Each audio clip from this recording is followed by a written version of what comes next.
Fenêtre sur l'emploi, le retour de Thierry Bismuth qu'on accueille toujours avec grand plaisir. Merci. Odyssée RH, Thierry, recruteur. Vous avez toujours des angles très originaux pour nous parler de recrutement. Bon, on se dit c'est pas fun. Si, c'est très fun le recrutement parce que vous nous parlez du lien football, du recruteur. À vrai dire, j'ai failli plutôt vous parler du brevet. Vous savez que c'est les épreuves du brevet ce matin. Mon fils le passe et donc je me dis tiens, il y a quand même quelque chose qu'on fera peut-être un jour sur le brevet parce que c'est la première épreuve, un premier examen, un premier concours que passent les candidats. Et donc entre le petit jeune qui passe son brevet et le candidat qui passe à l'entretien, il y avait quelque chose à faire. On le fera l'année prochaine. C'est pas perdu. Ok. Aujourd'hui, on va parler effectivement de recrutement. Ce que je veux effectivement démontrer, c'est que en recrutement, les difficultés commencent quand l'entraîneur se prend pour un sélectionneur. Alors évidemment, c'est un peu d'actualité, mais si effectivement Didier Deschamps vous appelle en équipe de France, vous n'avez pas le choix, vous allez y aller. D'abord, vous allez y aller parce que vous n'avez pas le choix. Si vous êtes français et que vous voulez porter le maillot, il y a une seule équipe de France. Il n'a donc pas de concurrence. Et puis par ailleurs, vous allez y aller parce que Didier Deschamps étant ce qu'il est, il vous donne envie d'y aller. Donc on a à la fois pas le choix et très très envie d'y aller. Faut reconnaître. C'est un honneur. C'est un honneur, c'est un devoir et un honneur. Et donc ça fait deux raisons d'y aller. En revanche, lorsqu'effectivement on est entraîneur d'une équipe de milieu de tableau, même en Ligue 1, disons-le comme ça, effectivement c'est un peu différent. J'ai vu que tout le monde ne rêve pas de jouer à Angers, mais qu'est-ce que c'est que cette histoire? D'abord, c'est une ville magnifique. Pourquoi vous citez Angers comme ça?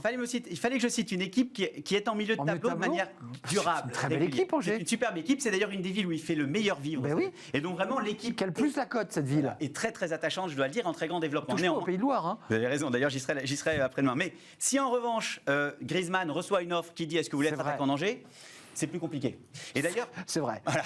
D'accord. Voilà. Jusque-là, je vous suis. Bon, et c'est vrai d'ailleurs que, très conscient de ça, les recruteurs, les entraîneurs des équipes de milieu de tableau sont très conscients et vont plutôt prendre des gens qui sont imparfaits, boudés par le PSG, en devenir. Et d'ailleurs, toute la valeur de ces entraîneurs, c'est de prendre ces gens qui ne sont pas parfaits, de les recruter, bien sûr, mais surtout de les faire progresser et d'accepter qu'un jour, ils les quittent. Et c'est vrai que là où effectivement on voit beaucoup d'erreurs dans les bouches des recruteurs, ce sont des recruteurs qui n'ont pas conscience de ça et qui finalement se voient tous en Didier Deschamps, attendent tous Griezmann, alors qu'en fait effectivement il faut effectivement intégrer le fait que dans une entreprise quelle qu'elle soit, on n'a pas toujours le choix de prendre les meilleurs, mais seulement les meilleurs de ceux qui veulent bien. Et ça je le dis parce que souvent en entreprise c'est ça qu'on va avoir. On va avoir des recruteurs qui souvent d'ailleurs ont eu des gens très très bons chez eux, qui ont oublié que d'ailleurs ils les ont recrutés à un moment où ils n'étaient pas si bons que ça et qu'ils les ont fait progresser, qui ont donc gardé en tête ces gens qui sont devenus des Griezmann. Alors Griezmann est une image, Angers est une image, vous prendrez évidemment les uns les autres leur cul pour ça. En tout cas, ceux qui sont montés très haut. Ils ont oublié que ceux qui ont été très bons chez eux, ils les ont fait progresser dans le temps et donc quand ce Griezmann les quitte, ils en cherchent un qui lui ressemble. Et ça c'est une erreur. En fait, ils ont oublié qu'ils ont été entraîneurs avant d'être sélectionneur. Et en recrutement, c'est souvent ce qui se passe. Alors, comment ça se passe en entreprise? Donnons des cas plus concrets, parce que je vais perdre sinon nos téléspectateurs. Vous allez avoir un manager, un directeur commercial d'une très grande boîte, par exemple de bureautique, leader français, leader mondial, si on veut, et à qui on dit en permanence, tu es leader, parce que comme il est directeur commercial, sur le plan des affaires, il est le leader de son marché. Et donc, il transpose ça à son exigence de recruteur.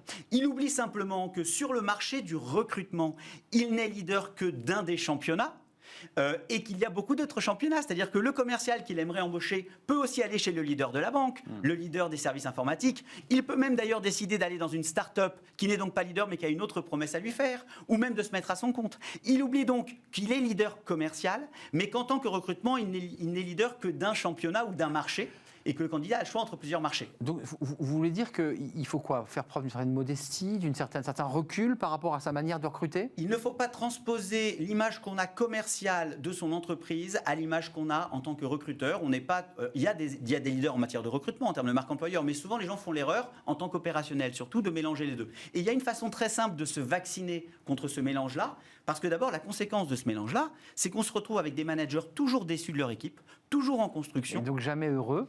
Effectivement, ils sont toujours frustrés d'une équipe qu'ils imaginent mais qu'ils n'auront jamais, ou de candidats qu'ils rencontrent mais qu'ils n'auront jamais. En fait, c'est une projection d'eux-mêmes, mais en fait, la réalité les déçoit, puisqu'en fait, ils n'atteindront jamais cette projection. Enfin, ils courent après un rêve.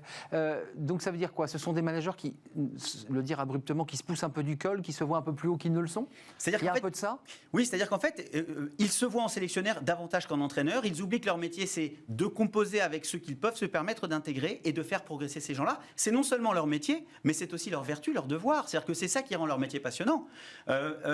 Et donc, effectivement, il y a une façon très simple pour eux de réaliser cela, c'est de leur demander ou qu'ils se permettent de se dire, mais au fait, ceux qui sont aujourd'hui ma Dream Team, ceux que j'ai ou ceux que j'ai perdus, quand ils m'ont rejoint il y a quelques années, qu'est-ce qu'ils avaient comme parcours? Et souvent, quand on les fait parler des gens qui aujourd'hui font leur satisfaction, ils se rappellent On dit, bah, tu vois bien qu'ils avaient des gens qui venaient pas du tout de leur métier, qui n'avaient pas du tout l'expérience qu'ils attendent pourtant aujourd'hui du candidat qu'ils recrutent. Oui, donc en fait, c'est obliger le recruteur que vous avez en face de vous, c'est-à-dire celui qui a ses exigences, de lui dire, mais essaie d'analyser les candidats que tu as pris auparavant, prends le temps de les regarder, tu verras le chemin qu'ils ont parcouru, parce qu'il aimerait le mouton à 5 pattes qui roule très bien et qui est neuf et qui n'est pas cher. Exactement, c'est-à-dire qu'en fait, il faut leur rappeler qu'effectivement, l'équipe qu'ils ont ou celle qu'ils souhaitent, il va falloir qu'ils la construisent. Et donc, c'est d'ailleurs toute leur vertu d'entraîneur de composer avec le réel, de recruter, mais surtout de projeter des compétences. Et souvent, on a vraiment des recruteurs, notamment opérationnels. C'est moins le cas dans les services RH qui ont cette prise de recul, qui sont en phase avec le marché parce qu'ils l'ont tous les jours, le marché au téléphone.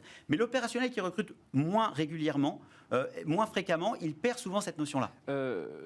Didier Deschamps n'est pas Didier Deschamps qui veut quand même. Il faut rester calme quand même. C'est-à-dire qu'à la fois n'est pas Didier Deschamps qui veut et n'est pas le PSG qui veut. C'est-à-dire que le PSG, c'est peut-être un leader du championnat, mais ils savent au PSG qu'ils ont aussi, quand ils veulent retenir Mbappé ou attirer un autre, qu'ils ont une concurrence sur d'autres marchés, d'autres championnats que le leur. Européen, évidemment. Ils savent qu'ils ne sont qu'un champion parmi tant d'autres, dans un championnat parmi tant d'autres. Et c'est ce message qu'il faudrait passer aux recruteurs opérationnels. Merci Thierry, Odyssée RH, recruteur, conseil aux recruteurs aussi que vous nous avez donné. Puis la prochaine fois, parce qu'il y aura une prochaine fois, vous n'êtes pas venu depuis très très longtemps et vous nous avez manqué, vous nous parlerez de relier les points. Le recruteur n'est pas le psy. Voilà, j'aimerais dire aux candidats, le recruteur n'est pas ton psy, ne t'allonge pas en entretien comme tu t'allonges sur un divan et c'est à toi d'aider, vous savez comme ce jeu d'enfant là où on reliait les points pour faire des images, c'est à toi d'aider ce recruteur à relier les points entre ton passé, tes savoir-faire, tes savoir-être et les qualités qu'il recherche. Merci Thierry. Il commençait déjà sa chronique, vous avez vu, il est malin Thierry, hop, une autre chronique. C'est la fin de Smart Job, on se retrouve demain en direct évidemment, c'était un vrai plaisir. Merci à toute l'équipe, Romain Luc à la réalisation, merci à Alex au son, merci à Fanny Griesmer, Pauline Gratel